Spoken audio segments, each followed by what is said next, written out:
Hello friend, good morning, welcome back to my channel. তোমরা সবাই কেমন আছো? আশা করি সবাই খুব ভালো আছো। আমি ভালো আছি। তো এখন বাজে ঘড়িতে 5টা 24 আর এখন বেরিয়েছি হচ্ছে হাঁটতে। প্রায় যাচ্ছি, অনেক দিন হয়ে গেল হাঁটতে, বেশ ভালোই লাগে। আমি একা নয়, আমার ছেলে আছে, দেখো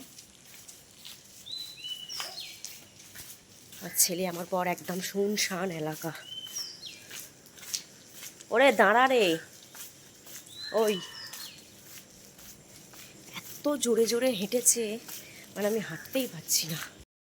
তো বন্ধুরা, প্রায় এক সপ্তাহ বেশি হয়ে গেল আমি মর্নিং ওয়াকে যাচ্ছি।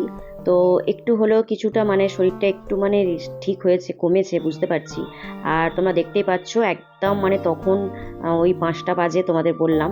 আর দেখো সবাই মর্নিং ওয়াকে বেরিয়ে পড়েছে।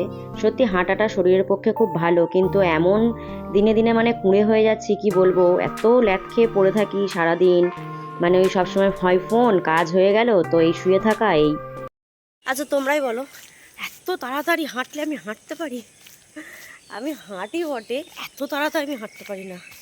বাবা, তাদের আর কোনো চিহ্নই নেই, সে চলে গেছে। তো আমার বর বলছে এত মিনমিন করে হাঁটলে হবে, জোরে জোরে তো হাঁটতে হবে। পা যখন পা ব্যথা করছে। আর রাস্তাটা দেখো, ও মাই গড, হাঁপাচ্ছি। শরীরটা সত্যি মানে এই কদিন হেঁটে বুঝতে পারছি যে আমার মানে অনেকটা রিলিফ হয়েছে। তো এটা কন্টিনিউ করব। যেমন পেট নিয়ে একদম বসতে পারছিলাম না, উঠতে পারছিলাম না, তো এখন অনেকটা রিলিফ হয়েছে। সেই জন্য। আর এমনিতে সকালে হাঁটাটা সত্যি শরীরের পক্ষে খুব ভালো। ওই দেখো পিছনে একটা লোক আসছে।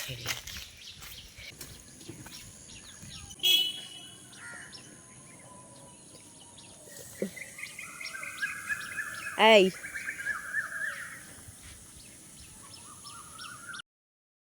তো দেখো প্রত্যেকদিন না এখানে আসি, মানে এই মাঠটায় এসে মোটামুটি 4-5টা রাউন্ড দিই। কারণ এখানে কি বলতো, বৃষ্টি হচ্ছে যেহেতু, বর্ষার সময় প্রচুর কাদা। মানে এখানে একটু যদি কাদাটা না হতো না, পুরো এই মাঠটাই যদি মোটামুটি 5-6বার ঘোরা যেত, তো এখানেই আমাদের হয়ে যেত। কিন্তু এতটাই কাদা, এখানে আমার বড় না একটু দৌড়াতে পারে না ছেলে পারে। তো আমি বললাম ঠিক আছে, তোরা চুপ করে দাঁড়িয়ে থাক, আমি এখানে পুরো রাউন্ড দিই। মোটামুটি 4-5বার ঘুরি, যেটুকু একটু শুকনো আছে। কিন্তু ওরা তো শুনলো না, ওরা তো করলো না। তো আমি তারপরে একটুখানি ভাবলাম ছুটি, এখানেই একটুখানি করি মর্নিং ওয়াকটা। আর সত্যি কথা বলতে যারা যারা মর্নিং ওয়াকে যাও তারা তারা জানবে, সত্যি খুব উপকার, মানে শরীরের পক্ষে তো খুবই ভালো। সবচেয়ে বড় কথা কি বলতো, মানে একটা অভ্যাস হচ্ছে যেই 5টার সময় ওঠা। সত্যি কথা বলতে আমার ঘুম থেকে উঠতে উঠতে মোটামুটি 7টা বেজে যেত, কিন্তু এখন এই যে আমি 5টায় উঠে পড়ছি, এটা শরীরের পক্ষে সত্যি খুব ভালো। তবে ঘুমটা একটু কোথাও না একটু কম হচ্ছে। মিনিমাম তো মোটামুটি 8 ঘন্টা মতো ঘুমানো দরকার, কি আমি তো সেটাই জানি। যাই হোক, আমার এদিকে শুচ্ছি রাত 12টা, আবার ঘুম থেকে উঠছি 5টার সময়। একটু হলেও না মানে পরে দুপুরের দিকে শরীরটা একটু ট্রাবল হয়, ঘুমটা পুরোপুরি না হলে। তো এখানে তারপরে আমার বর দেখো এই পাটা উপরে তুলতে গিয়ে ওরও আবার একটু লেগে গেল, বললো আমার পায়ে কীভাবে লেগে গেল। তো আমাকে বলছিল তুমি কি পারবে এটা একেবারে পাটা তুলতে? আমি বললাম কেন পারবো না, না পারার কি আছে, পারি না বলে কোনো কথা নেই। তো আমিও একবার ভাবলাম দেখি চেষ্টা করি। আর আমার ছেলে দেখো, মানে ও তো কী করতে আসে জানি না, হাঁটে না কি করে। তো যাই হোক, তারপরে এখানে আমাকে বলছিলেন ঠিক আছে তুই ভিডিওটা কর, দেখি আমি পারি কি। তো এই দেখো আমি উপরে পাটা তুলে দিলাম। ভাবলাম যে একটু পরেই পড়ে যেতাম, তো পেরেছি তো না। আর কি বলো তো, ওটা মানে পাঁচিলটা একটু উঁচু, আর আমার হাইট তো ছোট, তো পাটা তুলতে সত্যি খুব অসুবিধা হয়। তো যাই হোক, যেভাবেই হোক আমি করেছি। তারপরে ওখান থেকে মাঠে একটু ঘুরে এদিকে দেখো রোডের দিকে চলে এসেছি। তখন সকালেই দুধারে একদম ফাঁকা, মানে আমাদের এই বাজারটাই তো দুধারে পুরো বাজার ভর্তি হয়ে যায়। তখনও সব মানে দোকান খোলেনি, বুঝতেই পারছো। তখন ওই কটা বাজে, মোটামুটি 6টার দিকে বাজতে যায়। তারপরে হেঁটে হেঁটে একদম মেন রোডের দিকে চলে এসেছি এদিকে। তো এটা হচ্ছে আমাদের একদম ঠাকুরপুকুর একদম মেন রোড। তো এখান থেকে হাঁটতে হাঁটতে দেখো, তো এই দিকটা গিয়ে না আমরা একটু চা খাই, বুঝেছো তো। আর চলো তোমাদের একটু ঠাকুরের দর্শন করে নিই। এখানে দেখো আমাদের মন্দির একটা ছোট্ট মতো, কি সুন্দর কালী ঠাকুর। আর এটা হচ্ছে আমাদের মেট্রো, নতুন হয়েছে। এখানে মা কালী আছে, এখানে দেখো কী কী ঠাকুর আছে। তোমরা সবাই একটু প্রণাম করে নাও, সকাল সকাল মায়ের মানে দর্শন পেলাম। তো চলো তারপর ওখান থেকে আবার আরও এগিয়ে গিয়ে ওই দিকটা গিয়ে ভাবলাম একটু চা খাবো। আর তখন সব স্কুলের জন্য বাচ্চারা দাঁড়িয়ে আছে, দেখতেই পাচ্ছ, মানে একদম মর্নিং স্কুল যাদের। তো এইগুলো দেখলে না আমার ছেলের কথা খুব মনে পড়ে। এইভাবে ঠিক মর্নিংয়ে এরকম টাইমে উঠতাম। আমার ছেলেদের তো তখন 6:30 থেকে স্কুল ছিল, কত তাড়াতাড়ি উঠতে হতো, উঠে এরকম রোডের ধারে নিয়ে আসতাম, গাড়ি আসতো, সেসব দিনের কথাগুলো মনে পড়ছে। আর এই যেগুলো দেখতে পাচ্ছ না, এদিকে রথের মেলার জন্য এইসবগুলো বসেছে, মানে এরা হচ্ছে যতদিন না উল্টো রথ হবে ততদিন পর্যন্ত ওইগুলো থাকবে। আর এখানে দেখো আমাদের সামনে একটা ট্রেন্স আছে খুব। তারপরে এখানে আমি আর ছেলে আর বসেছিলাম, ওদিকে আমার বর হচ্ছে চা বললাম একটুখানি নিয়ে আসো। তো বাইরে বেরিয়েছে, দেখো ফোনটা নিয়ে বেরিয়েছে, কিছুতেই কথা শোনে না। তো ওর বাবা বলছে যে শুধু গান শুনবি বলে আমি কিন্তু ফোনটা তোকে হাতে দিলাম, নালে কিন্তু রাস্তায় আমি এভাবে ফোন নিতে দেবো না। আর কানটা ধরছি বলে বিরক্ত হয়ে গেছে। তো তারপরে দেখো এখানে বসে বসে একটুখানি দুজনে মিলে গল্প করছিলাম, ছেলে আর আমি। আর আমার বর ওই দেখো ওদিকে চা খাচ্ছে। মানে কি বলবো, যতটা ক্যালোরি বার্ন করলাম এই চা খেয়ে হচ্ছে সব ঘুচে গেল। সত্যি কথা, দুধ চাটা যে কেন ছাড়তে পারছি না, মানে মাথাতেই ঢুকছে না। তোমরা একটু বলবে দুধ চা কেন আমি ছাড়তে পারছি না। সত্যি কথা, দুধ চা খাওয়া শরীরের পক্ষে খুব ক্ষতিকর। মানে লিকার চা খাও, চিনি দিয়ে খাও, তাতেও ঠিক আছে, কিন্তু দুধ চা খুব খারাপ।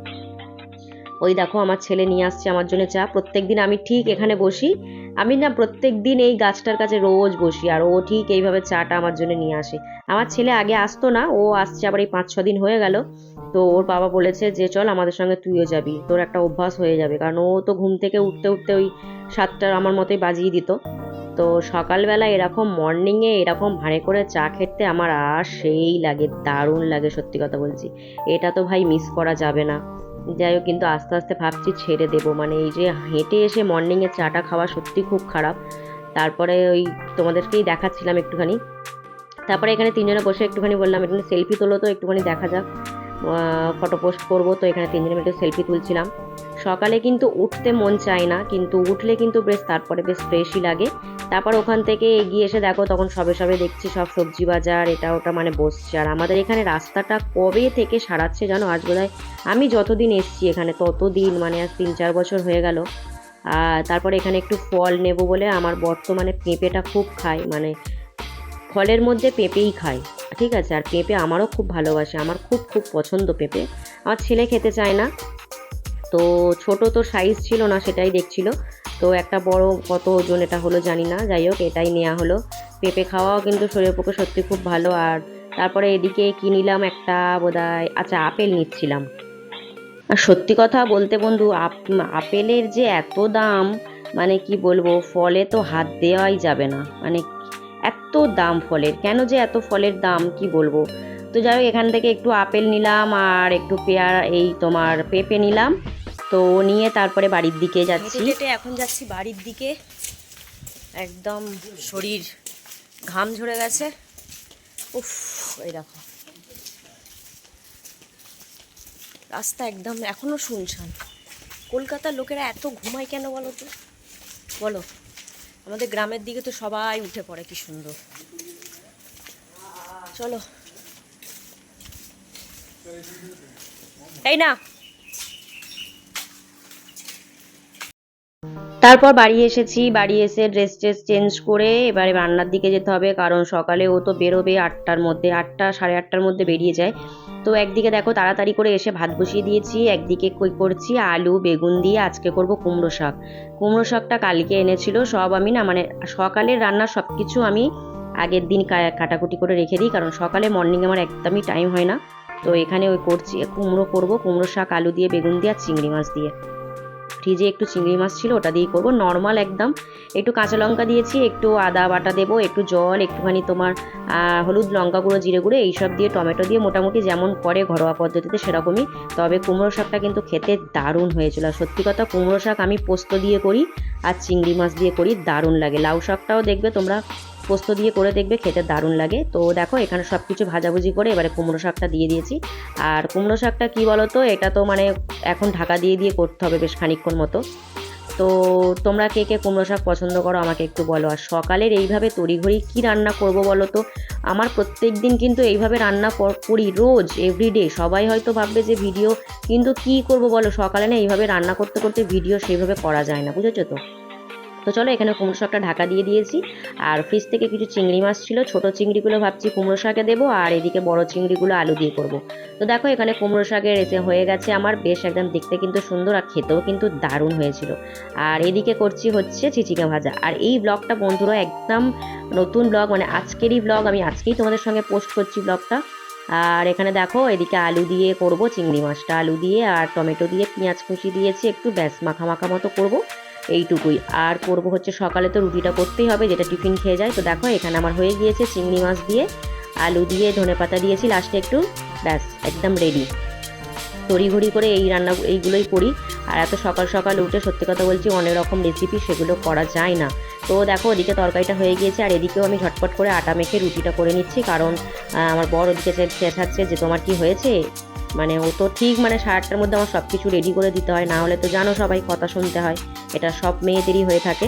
সকালে যেটুকু করেছি, মর্নিংয়ে যেটুকু করেছি সেটুকু ব্লগই তোমাদের সঙ্গে শেয়ার করার একটু চেষ্টা করেছি, এক্সট্রা বাড়িয়ে কিছু সত্যি কথা হয়ে ওঠে না সেইভাবে ব্লগ, প্রত্যেক দিনের ব্লগ দেওয়ার আমি সত্যি কথা সময় পাই না। অনেক বন্ধুরা দেখি কি সুন্দর প্রত্যেক দিন যেটুকু করে বাড়িতে সেটুকুই শেয়ার করে, আমার হয়ে ওঠে না। তো চলো আজকে সকালের তো দেখলে, আর কাল বন্ধুরা আমার বার্থডে ছিল, সেই বার্থডের কিছু জিনিস তোমাদের সঙ্গে শেয়ার করি। কাল কিন্তু আমার জন্মদিন গেছে, তো রাত্রি সন্ধেবেলা দেখছি তখন প্রায় 8টার মতো বাজে, আমার বর দেখছি হঠাৎ করে কেক নিয়ে এসেছে। আর এখানে দেখছি একটু মিষ্টি, এটা হচ্ছে গোপালের জন্য, মানে কালকে দেবো বলে।